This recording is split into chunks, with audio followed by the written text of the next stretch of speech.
Majority BJP के worker भी, उनके एमपी भी, मंत्री भी अंदर खाने इस आंदोलन के साथ हैं, मगर खुल के सामने आने की हिम्मत अपना पूरा कुनबा मरवा के जब मानना था और खुद भी मरा था, वही सिचुएशन। मोदी जी को रावण के रूप में पुकार रहे हैं, ब्रिजभूषण को मेघनाथ के रूप में, अमित शाह के धारा लगाने से धारा फाइनल नहीं है कि कानून के बारे में कानून के जानकार ही बेहतर तरीके से बता सकते हैं। जिन गंभीर धाराओं में ब्रजभूषण शरण सिंह पर एफआईआर दर्ज हुई है, उन धाराएं क्या कहती हैं वो धाराएं, और उनमें कब गिरफ्तारी होती है, कब नहीं होती है, और पहलवानों का ये जो आंदोलन बन चुका है इस पर क्या कहना है वरिष्ठ एडवोकेट जो हमारे साथ जुड़े हुए हैं मलिक साहब, वो बताएंगे कि धाराएं सर क्या कहती हैं जिन धाराओं में मुकदमा दर्ज हुआ है। तो धाराओं का क्या है, धाराएं तो कम ज़्यादा भी हो सकती हैं, पुलिस के धारा लगाने से धारा फाइनल नहीं होती।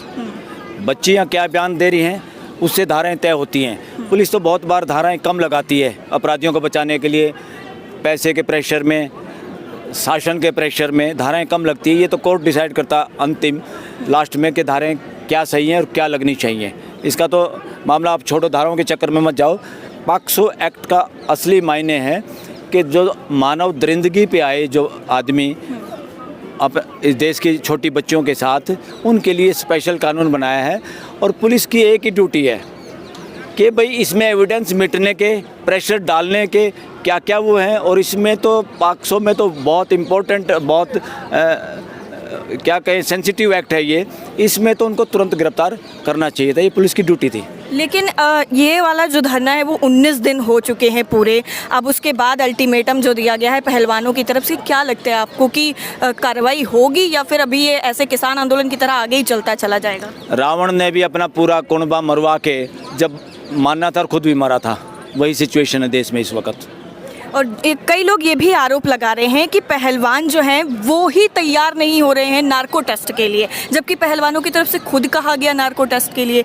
तो कोई हल हो सकता है? सुनिए, अभी तक इस देश में ऐसा कोई केस नहीं हुआ, किसी ने डिमांड नहीं की। और हमारा जो चरित्र इस देश का, हम बहनों से, ऐसे एग्रीव्ड लोगों से नार्को टेस्ट की बात नहीं करते, हम तो बदमाश से करते हैं जिसके ऊपर आरोप लगाए हैं, उसका टेस्ट करने की बात होती है। ये बेहूदी मांग है जिसने भी की है, और उसके बावजूद भी खिलाड़ियों ने कहा हम नार्को टेस्ट कराने के लिए तैयार हैं, इस तरह की बात हुई। और दूसरा एक और, मेजॉरिटी बीजेपी के वर्कर भी, उनके एमपी भी, मंत्री भी अंदर खाने इस आंदोलन के साथ हैं, मगर खुल के सामने आने की हिम्मत नहीं हुई। इसीलिए तो ये सारा का सारा जनता में रामायण और महाभारत के चरित्र के हिसाब से उनको पुकारना शुरू कर दिया। हमारे लिए बड़ी शर्म की बात है, मेरे लिए बड़ी शर्म की बात है। जो एक उस चार्ट में हमने फिर लिखा भाई किसको क्या बोल रहे हैं वकील लोग और समाज के लोग, वो मैं आपके सामने बताना चाहता हूँ क्या बोल रहे हैं आज के दिन।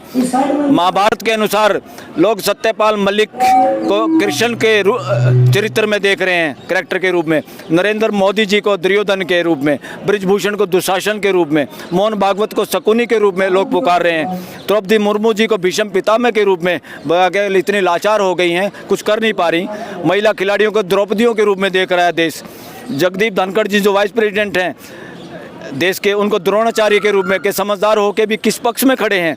अमित शाह को, गृह मंत्री को कर्ण के रूप में देख रहे हैं लोग, और राजनाथ जी को धृतराष्ट्र के रूप में देख रहे हैं कि जिसने उसको प्रोटेक्शन दिया दुर्योधन को। मतलब ये महाभारत की पृष्ठभूमि के रूप में, पृष्ठभूमि में, देश में चर्चा में आ रहा, गली गली में। और रामायण के हिसाब से क्या क्या किसको पुकार रहे हैं मेजोरिटी के लोग? नरेंद्र मोदी जी को रावण के रूप में पुकार रहे हैं, ब्रिजभूषण को मेघनाथ के रूप में, अमित शाह को कुंभकर्ण के रूप में, हनुमान जी के रूप में खाप पंचायतों को और समाज के दूसरे लोगों को देख रहे हैं। और वानर सहरा ये समाज जो यहाँ खड़ा है, और महिला खिलाड़ियों को सीता के रूप में लोग देख रहे हैं, खिलाड़ियों के पतियों को राम के रूप में देख रहे हैं, कैसे हालात में भी अपनी पत्नियों का साथ दे रहे हैं। बजरंग पुनिया को लक्ष्मण भाई की तरह देख रहा है देश अब इस वक्त कि वो कैसे साथ खड़ा है इन लोगों के। और अंधभक्तों के को रावण की सेना के रूप में ये देश देख रहा है और पुकार रहे हैं। चर्चा गली गली, ये वकीलों में भी, ये समाज में भी। और स्मृति ईरानी जी को शूर्पणखा के रूप में चर्चा में आए। कैसे चले गए देश बताइए? जो राम के ठेकेदार राम राज्य के ठेकेदार वो तो रावण बन बैठे जनता के हिसाब से। कहीं ये सारी बातें सुनने के बाद किसी की भावनाएं तो आहत नहीं हो जाएंगी? अरे से भावनाएं समाज में जो मैसेज जा रहा है वो ठीक करो। भावनाएं आहत क्या, किसी की भावना को ठेका लिया इस देश ने? तुम बहन बेटियों की इज्जत उछालो और तुम्हारी भावनाओं की ठेकेदारी बहन बेटियां लेगा ये देश। ये भावनाएं भड़कने का काम अब आस्थाओं के हिसाब से नहीं चलेगा। यहाँ सरेआम इज्जत लूटी गई है इन बेटियों की, उस पर कार्रवाई नहीं कर रहे और धर्म के आधार पर तुम्हारी भावनाएं भड़कते, तुम्हारी भावनाएं जाए चूल्हे में। ऐसी भावना की ठेकेदारी अब फ्यूचर में नहीं चलेगी इस देश में। ये धार्मिक भावना को ठेस पहुंचाने के चक्कर में इस देश को बेवकूफ़ बनाना, उनको काबू में करना, उनको चुप रखवाना, ये नहीं चलेगा इस देश में अब फ्यूचर में। कहा जा रहा है कि अपने ही देश में इस तरीके से अपने ही देश की बदनामी की जा रही है। तो ये राम राज्य के पक्षधर तो यहाँ बैठे हैं, उस बचाने वालों के साथ तो रावण है, रावण की सेना है। ये तो राम की सेना तो यहाँ घूम रही है, वानर सेना भी यहाँ घूम रही है, हनुमान जी भी यहाँ घूम रहे हैं।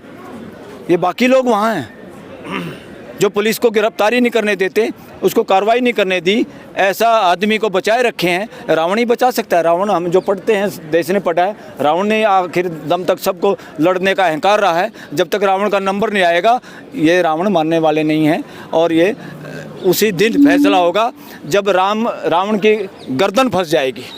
कहीं ना कहीं ये सवाल कानूनी प्रक्रिया पर भी उठ रहा है कि आखिर इतने दिनों में गिरफ्तारी क्यों नहीं? अरे कानून बहुत बड़ा सवाल। हमारी कानून प्रक्रिया को भी कब्जे में करने की कोशिश हो रही है। ये कानून, हम तो कहते हैं बीइंग एडवोकेट, अपने जजों को और वकील साथी बार बार जजों को कहते हैं मजबूत रहिए, मगर उनको काबू में रखने की कोशिश हो रही है। देश के लिए बहुत खतरनाक बात है। ये जो मौजूदा सरकार पर बहुत बड़ा आरोप है कि काबू करने की कोशिश की जा रही है जुडिशरी को पूरी। अरे भाई, जिसका राहुल गांधी की सदस्यता जिसने भंग की सजा जिसने दी, और 2-4 दिन के अंदर उसका प्रमोशन होगा गैर कानूनी तरीके से। सुप्रीम कोर्ट में वो केस पेंडिंग है, सुप्रीम कोर्ट ने स्टे किया हुआ है। बताइए, जुल्म देखो ना। इसका मतलब ये है कि बंदर पकड़ भुगड़े और इसको चिपट जा, इसको खा ले। राहुल गांधी की तो सदस्यता चली गई, उन पर आरोप लगाया गया कि मोदी सरनेम का उन्होंने गलत तरीके से प्रेजेंट किया, लेकिन यहाँ पर तो इतनी गंभीर आरोप लगने के बाद भी क्या लगता है सदस्यता जाएगी ब्रजभूषण शरण सिंह की? Future we are optimistic. हम सकारात्मक लोग हैं, देश सकारात्मकता के आधार पर चलेगा।